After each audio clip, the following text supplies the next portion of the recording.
If you are watching Galaxy Z Fold 8 reviews and thinking, wait, why is this fold suddenly so wide? You are not imagining it. Samsung is leaning into a more passport-like shape, a wider, more compact foldable that is less like a tall phone that happens to open and more like a tiny productivity tablet you can carry in your pocket. But here is the funny part. BlackBerry did this energy over a decade ago.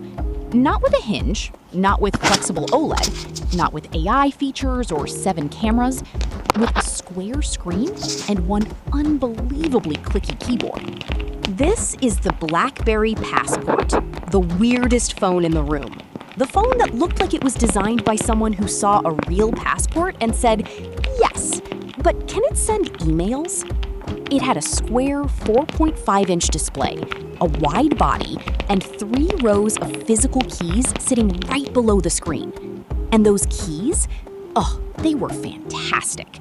Not tap a flat glass rectangle and let vibration pretend you pressed something fantastic.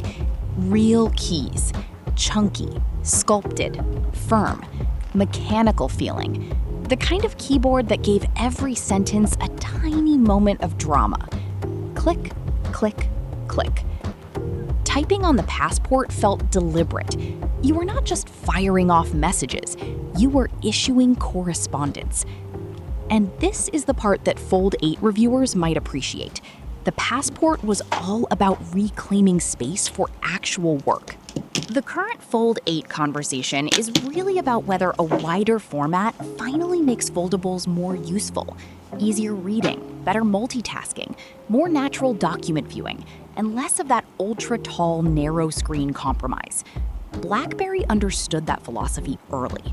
The Passport was wide because BlackBerry wanted you to read more text across the screen. It was built for emails, spreadsheets, documents, and people who had things to write, not just things to scroll past. Its square display and broad footprint made one-handed use awkward, but gave it a uniquely spacious workspace. And then there was the keyboard's party trick. Those physical keys were touch-sensitive. You could swipe across the keyboard to scroll, flick through word suggestions, and move through interfaces without even touching the display. So it was not only a keyboard, it was a tiny trackpad dressed up as a keyboard. That is peak BlackBerry. Take an old-school feature, make it oddly clever, make it slightly over-engineered, make it feel amazing when it works. Now, to be clear, the Galaxy Z Fold 8 is not a BlackBerry Passport revival. It has a foldable display. The Passport had a fixed square screen.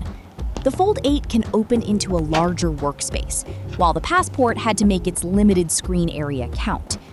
But emotionally, they are cousins. Both reject the boring idea that every phone should be a skinny glass slab. Both say that a phone can be wider, more deliberate, and built around getting something done.